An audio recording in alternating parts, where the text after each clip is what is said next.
ده الجو شكله هيمطر.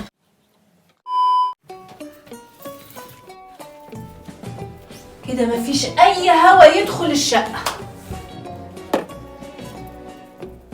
يلا كلي برتقال. ما عدتش قادرة يا ماما، دي 5 برتقال. ده فيتامين سي ولازم ناكله في الشتاء. خدي انت كمان. ما عدتش قادرة يا ماما، بيخليني ادخل الحمام كتير. والله عندك حق، بس لازم ناكل برضه. جو برضه مش راضي يدفى. خدوا البسوا شرابات يلا. ايه ده يا ماما؟ ده فردة وفردة. احنا في البيت محدش شايف حاجة، المهم البسي عشان تتدفى. انا ما بحبش البس شرابات. يا بنتي حرام عليكم، بكرة لما اموت وتكبروا وعظمكم يوجعكم تقولوا يا ريتنا سمعنا الكلام. السلام عليكم. انتوا قاعدين عاملين كده ليه؟ عليكم السلام. قاعدين سقعانين ومرصرصين. يعني انت مش سقعان؟ والله الجو بره تحفه والشمس طالعه. قومي يا شيخه وبطلي كسل، قومي حضري الحمام قومي اخد دش. دش؟ وفي الساعة دي؟ انت مش عايش يا ابني معانا في مصر هنا ولا انت في بلد تانية؟ ماما انا راسي مصدعة عشان مش لابسة الفانيلا مش شقلوب. ماما انا بطني بتوجعني قوي. عشان مش لابسة الفانيلا مش شقلوب.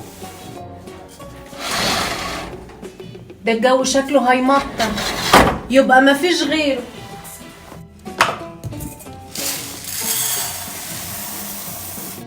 هتطبخي لنا ايه النهارده يا لولو؟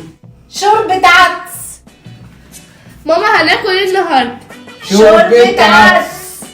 ماما هنتغدى ايه؟ شوربة عدس عشان الجو هيمطر. الواحد هين عليه يلبس الشربات اللي جوه كلها.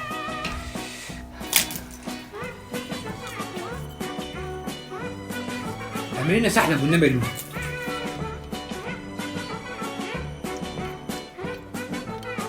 خدوا يلا اشربوا عشان يدفيكوا. الله، شويه سحلب يدفي الواحد. تسلم ايدك يا لولو. كملي جميلك بقى وهاتوا لنا مسلسل عبد الغفور البرعي. تسلم ايدك يا ماما.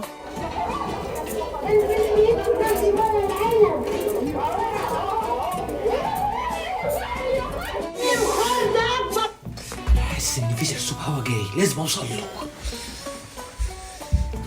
سرسوب جاي منين؟ البلكونه مقفوله. عرفتك، هو جاي من هنا. السرسوب جاي من هنا. بس كده تمام. ماما بابا الحتة بتمطر. ده بدعوا كتير في المطر. لولو، ما دام الدنيا مطرت في شويه عدس باقيين من الغدا، سخنيهم هاتيهم معاهم حته بصل. بصل؟